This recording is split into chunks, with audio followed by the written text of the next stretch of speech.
Oh, hi. Good day, everyone.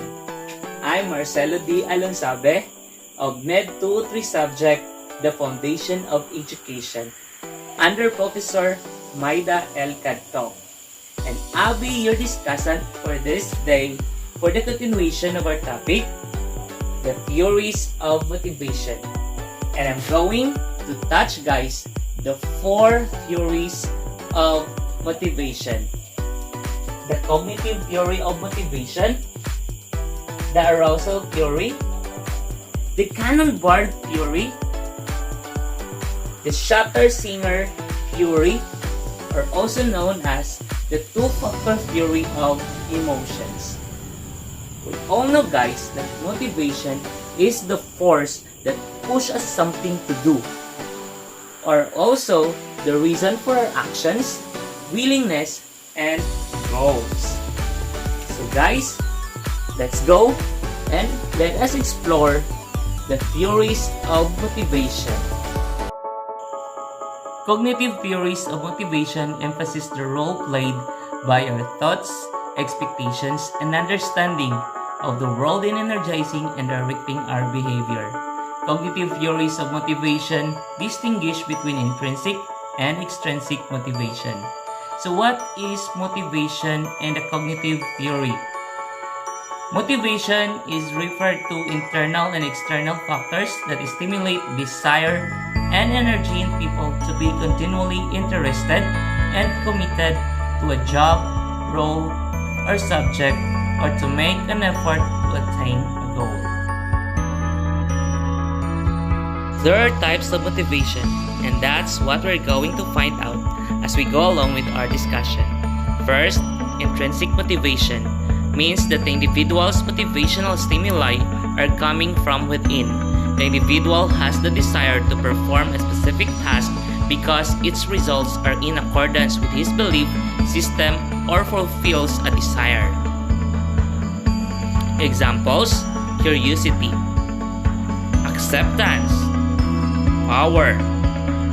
So these are again the examples of intrinsic motivation: curiosity, power, and acceptance.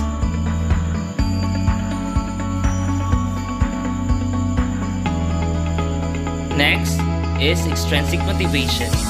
Means that the individual's motivational stimuli are coming from outside. In other words, our desires to perform a task are controlled by an outside source.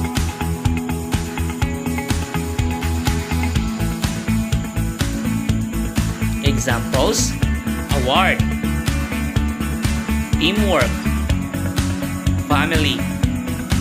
Again, award, teamwork, and family.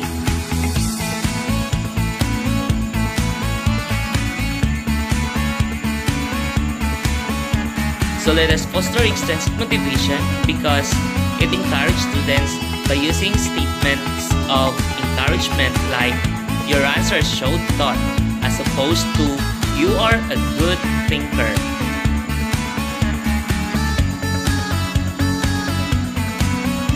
Used also to foster extrinsic motivation because it promotes a mastery goal if students are motivated to gain mastery rather than simply aiming for a performance goal.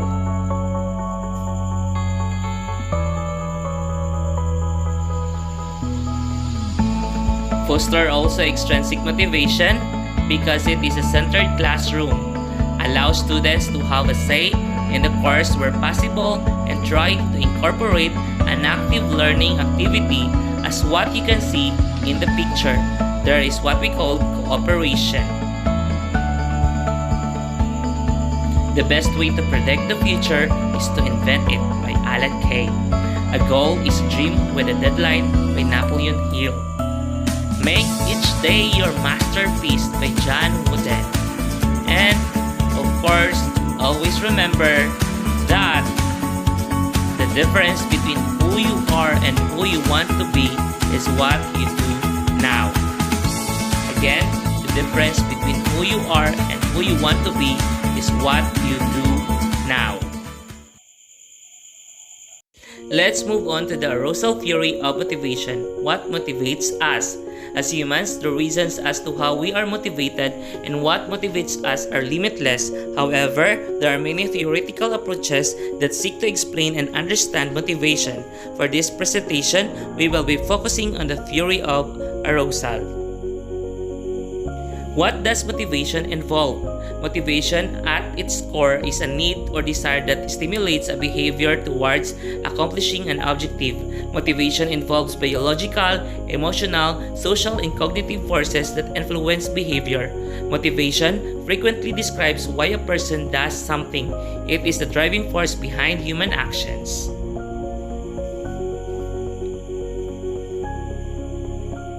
What is arousal theory of motivation? This perspective, according to Yerkes and Dadson, assumes that humans have a desire to cultivate and sustain an optimal level of physiological arousal. Everyone has a unique optimal arousal level, which they are motivated to achieve. This naturally creates motivation as we are inclined to maintain this level of arousal through specific behaviors.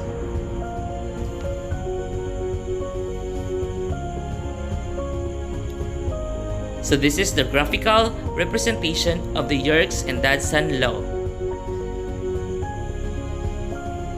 What does this mean in neurological terms? Arousal theory assumes that we are motivated to perform tasks due to the mesolimbic reward pathway in the brain. This is the dopaminergic system thought to be responsible for reward, desire, and the placebo effect. This system links our natural physiological craving for stimuli with our behavior in order to achieve a goal.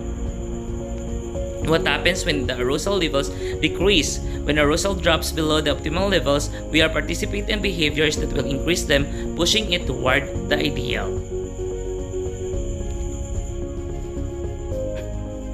For example, when understimulated, going out with friends, engaging in sporting and thrill-seeking activities like skydiving, bungee jumping, cave diving, and jet skiing will naturally increase motivation. What happens when the arousal levels increase? When arousal exceeds optimal levels, we adopt behaviors that decrease arousal levels. This then leads to readapting back to the ideal arousal level. For example, taking a nap, reading a book, doing yoga or meditation, our stimulation decreases motivation.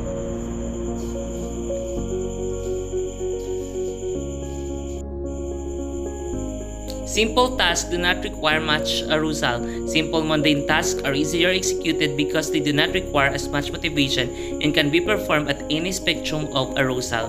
Low arousal levels require more motivation. Challenging tasks are better executed when arousal levels are moderate, low, since it will require more motivation to complete tasks. For example, someone with anxiety disorder can maintain a text conversation with a friend rather than make a presentation of school assembly.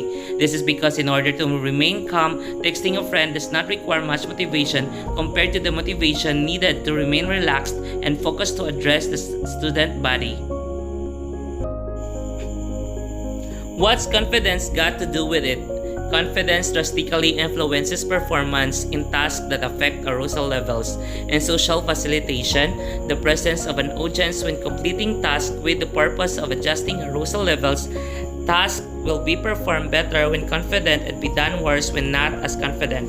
For example, a musician confident in his talents and abilities is more likely to play his music without error or at a concert, whilst a musician who is not confident may play the wrong notes at a concert, but when alone or in a space where they do not need to impress others, they will play correctly.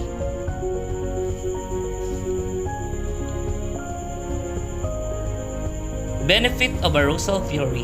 The arousal theory of motivations seeks to appropriate behaviors in order to obtain and maintain optimal level of arousal. This means we control our motivations through the experiences we seek. Criticisms of arousal theory. This theory assumes that motivation is exclusively linked to and influenced by your arousal levels. However, as humans, there are many times when we would have been unmotivated but still about to perform tasks and achieve our goals. What motivates you? So what do you think about the theory of arousal? Do you think you have a lower or higher optimum level of arousal?